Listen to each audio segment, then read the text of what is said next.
ধন সম্পদ দিয়ে আপনাদের মতো বড় লোকেরা অতি সহজে অহংকারের বাজার থেকে সুখ কিনে নিতে পারে, কিন্তু আমাদের মতো গরিবের মন আপনি কি করে কিনতে দেন? আমি তাহলে যাই। 90-এর দশকে তুমুল জনপ্রিয় চিত্রনায়িকা শাবনূর। ঢাকাই সিনেমার ইতিহাসে সবচেয়ে জনপ্রিয় নায়িকাদের মধ্যে তিনি একজন সেরা অভিনেত্রী। মাশাআল্লাহ, দেখো মাস্টার, সুবহানাল্লাহ।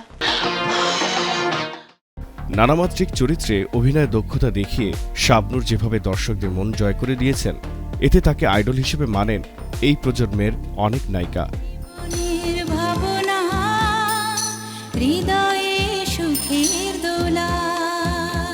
ওনার চোখ কথা বলে, ওনার ঠোঁট কথা বলে, ওনার এক্সপ্রেশন অনেক অসাধারণ।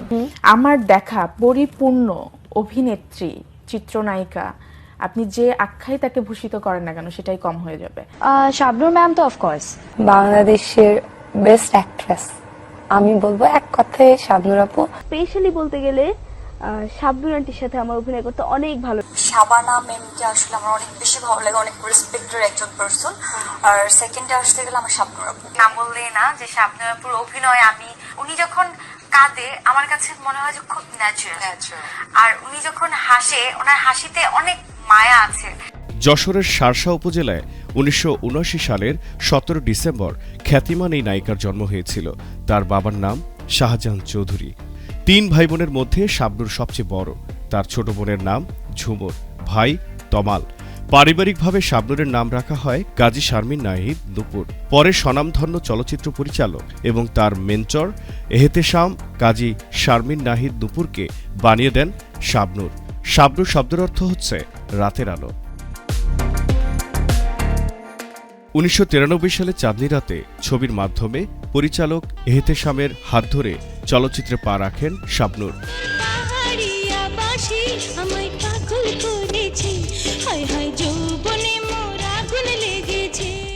প্রথম ছবি ব্যর্থ হলেও প্রয়াত সুপারস্টার নায়ক সালমান শাহর সঙ্গে জুটি বেঁধে উপহার দেন বেশ কয়েকটি সুপারহিট ও ব্যবসা সফল ছবি। সালমান শাবনূর জুটিকে বাংলা চলচ্চিত্রের ইতিহাসে অন্যতম সেরা জুটি হিসেবে এখনও বিবেচনা করা হয়। প্রয়োজন হলে তাই, তুমি আমার, শুধু আমার, চলো আমার সাথে। সালমান শাহর মৃত্যুর পর নায়ক মান্না, রিয়াজ, শাকিল খান, ফেরদৌস ও শাকিব খানের সঙ্গে জুটি বেঁধে অভিনয় করেছেন বহু ছবিতে এই নায়িকা। সেখানেও পেয়েছেন তুমুল জনপ্রিয়তা।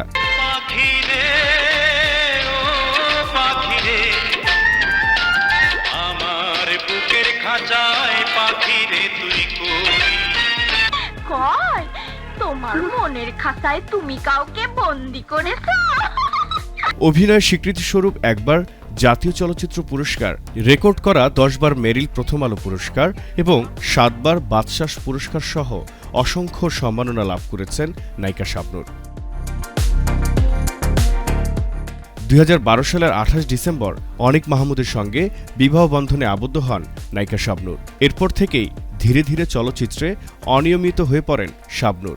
বিয়ের পর ভাই ও বোনদের মতো শাবনূর ও স্বামী অনিকের সঙ্গে অস্ট্রেলিয়ায় বসবাস শুরু করেন এবং সেখানকার নাগরিকত্ব লাভ করেন। 2013 সালের 29 ডিসেম্বর শাবনূর অনিক জুটির ঘর আলো করে আসে তাদের প্রথম সন্তান পুত্র আইজান নিহান। 2020 সালের 26 জানুয়ারি অনিক মাহমুদের সঙ্গে তার বিবাহ বিচ্ছেদ হয়।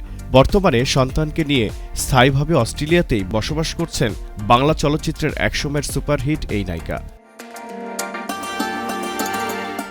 সেই বিচ্ছেদ থেকেই সংসার জীবন নিয়ে তিক্ততা শুরু হয় শাবনূরের।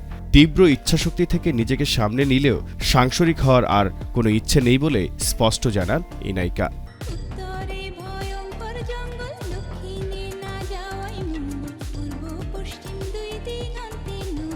ফের চলচ্চিত্রে ফিরবেন কিনা তা নিয়ে জানা যায়, গেল বছর জানুয়ারি মাসে তিনি শুরু করেছেন রঙ্গনা নামের একটি সিনেমার শুটিং।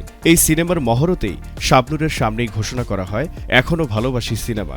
এছাড়া চয়নিকা চৌধুরীর মাতাল হাওয়া নামে আরও একটি সিনেমায় অভিনয় করার কথা আছে তার। এদিকে সিনেমার ঘোষণা দিলেও পুরোপুরি ফিট না হয়ে ক্যামেরার সামনে দাঁড়াতে চান না শাবনূর, তাই সময় নিচ্ছেন। এখন অপেক্ষা শুধু ফেরার। পৃথিবীতে এখন আমি ছাড়া তোমার আর কেউ নেই। পৃথিবীতে এখন আমি ছাড়া তোমার কেউ নেই। জহির আহমেদ, সক্রিয় টিভি।